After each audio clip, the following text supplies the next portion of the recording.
안녕하세요. 채널의 김원중 기자입니다. 이번 콘텐츠는 피부과 전문의 선생님들과 함께 면역맥의 염증성 피부 질환에 대한 전반적인 논의를 해보고자 합니다. 염증성 피부 질환에 대해서 전반적인 관리와 더불어서 치료 방법이 무엇이 있는지 자유로운 토론 형식으로 좀 진행을 할 건데요. 각자 소개 좀 부탁드리겠습니다. 네, 안녕하세요. 분당 차병원 피부과 이희정입니다. 네, 안녕하세요. 분당 차병원 피부과에 있는 김동현입니다. 안녕하세요. 분당차병원 피부과 신정우입니다. 반갑습니다. 마지막 질환입니다. 화농성 한선염. 어떤 질환인가요? 김동현 교수님. 예, 우리가 화농, 우리가 곱는다는 뜻이겠죠. 한선은 땀 한자, 우리 땀샘에 어떤 염증이 생기는 건데 실제로는 이제 모공, 모낭 주위에 염증이 생기는 병인데 이게 우리가 유선, 밀크라인이라고 하면 우리나라 말로 유선이 있을 텐데 아포크린 땀샘이 많이 위치하는 겨드랑이나 사타구니, 엉덩이, 그 유방 하부 그런데 자꾸만 반복적으로 이렇게 종기 같은 게 많이 생기는 병이라고 할 수 있습니다. 네, 이 질환으로 치료받고 계시는 우리나라 환자분 수를 저희가 7,000분에서 8,000분 정도로 추정을 하고 있는데 이 숫자에서 이제 느껴지시는 것처럼 그렇게 흔한 질환은 아닙니다. 또 증상이 말씀 주신 것처럼 처음에는 이제 곱는 증상으로 나오다 보니까 증상이 이제 국소적이고 이제 경증인 경우에는 이제 모공, 이제 잔털이 나는 구멍 주변으로 염증이 생기는 모낭염이라든지 여드름과 같이 좀 더 흔한 피부 질환들과도 비슷하게 보일 수 있기 때문에 이 질환의 특징적인 병변이 나타나는 이제 좀 더 질환이 많이 진행된 이후에야 진단이 되시는 경우도 많은 것 같습니다. 환자 수가 그렇게 많지는 않네요. 여기 진단이 많이 안 나와서 그런 건가요? 아니면 이 질환 자체가 일단 그렇게 흔한 질환은 아니고요. 그리고 서양보다는 동양에서 조금 더 빈도가 낮은 것으로 되어 있기도 하고요. 인종적인 차이가 또 있어서 그래서 이제 우리나라에서도 이 질환으로 알고 계신 환자분의 수가 많지 않은데 증상이 심하신 분들은 또 굉장히 힘들어 하시기 때문에 이게 올해부터는 이제 중증 질환으로 이제 지정을 받아서 환자분들에게 이제 많은 좀 혜택이 갈 수 있을 것 같습니다. 네, 신정 교수님 저는 눈이 딱 마주쳤는데 화농성 한선염 3단계로 구별한다고 하는데 설명을 해주시면 좋을 것 같아요. 이제 처음에는 이제 작은 결절, 통증이 있는 결절 같은 게 생기다가 또 고름이 생기는 종기가 만들어질 수 있고 이런 것들이 또 모이면서 그 통로를 만드는 옥루건이 생길 수도 있고 그런 것들이 나오면서 또 딱딱한 흉터가 되기도 합니다. 그래서 이러한 병변들이 몇 개가 있는지 그리고 우리 몸에서 차지하는 범위가 어느 정도냐에 따라서 경증, 중등도, 중증 이렇게 나눌 수가 있겠습니다.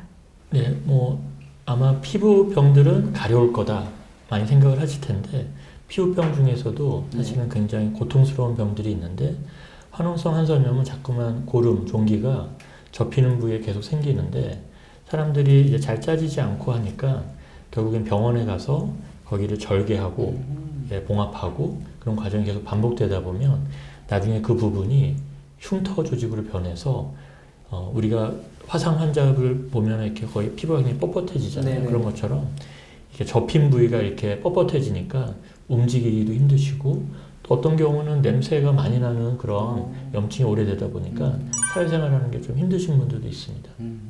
알겠습니다. 이게 그렇게 냄새가 심한 경우는 심하게 또 날 수 있나요? 네, 사실은 이제 워낙에 증상이 심하시는 분들은 이제 진료실 문을 열고 들어오시면서도 알 수 있을 만큼이기도 하고요.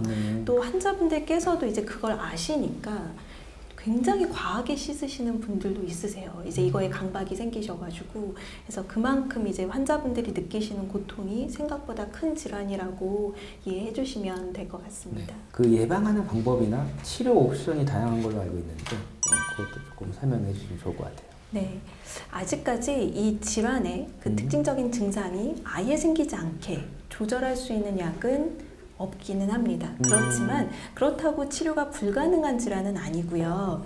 이 화농성 한섬염도 앞서 말씀드린 질환들처럼 증상의 정도에 따라 저희가 중증도 구별을 하게 되고요. 네. 그 중증도에 따라 단계적인 치료를 하게 됩니다. 그 중에서도 이제 증상이 심하지 않은 경증 환자분들의 경우에는 생각보다 바르는 약으로도 조절이 되시는 경우가 많으시고요. 그리고 이런 바르는 약으로 조절이 안 되시는 분들의 경우에는 이 질환에 특히 효과적인 것으로 알려진 경구 항생제가 있어서 이 항생제를 10주에서 12주 정도 이제 복용을 하는 것이 1차 치료가 되겠습니다. 네. 그런데 이러한 그 1차 치료에도 반응하시지 않는 특히 이제 중증 환자분들의 경우에는 이러한 반복적인 염증을 유발하는 데 중요한 특정 면역 물질을 억제하는 생물학적 제재 치료가 필요할 수 있겠고요. 네. 그리고 이러한 다양한 약물 치료를 종합을 해도 계속 고름이 나는 이런 녹루관이라고 하는 구조가 있는 경우에는 그 부분을 아예 드러내는 수술적인 치료도 필요할 수 있겠습니다. 외과적인 수술까지도. 네, 맞습니다. 네. 이 화농성 한선염, 이 생물학적 제제를 썼을 때 치료 목표가 있을까요? 이 생물학적 제조를 사용할 수 있는 환자들은 아까 말씀 주신 것처럼 항생제 치료, 기존 치료를 했는데도 반응이 없거나 그런 치료를 할 수 없거나 아니면 정말 범위가 너무 심한 중증 환자분인 경우에 생물학적 제재를 고려를 해볼 수가 있겠는데요. 이 생물학적 제재를 사용을 하더라도 사실은 50% 정도 네. 호전이 되면은 정말 많이 호전이 되었다라고 그런 목표를 가지고 있습니다. 50%면은 그래도 이 환자분이 만족할 만한. 워낙 심하신 분들은 너무 힘드시기 때문에 50%만 좋아져도 일상생활에는 정말 큰 도움이 될 수 있습니다. 이 50%라는 정도가 아토피 피부염이나 건선에 비하면 적게 느껴질 수 있는데요. 그렇죠. 왜냐하면 생물학적 제제가 아토피 피부염이나 건선에서는 거의 최근에는 80에서 100% 정도의 호전을 보이고 있는데 화농성 한선염은 그것보다는 좀 더 다양한 원인이 작용을 하다 보니까 100%까지는 아니지만 50% 정도의 호전만 보여도 환자한테는 굉장히 큰 도움이 되는 치료법이다라고 할 수 있겠습니다.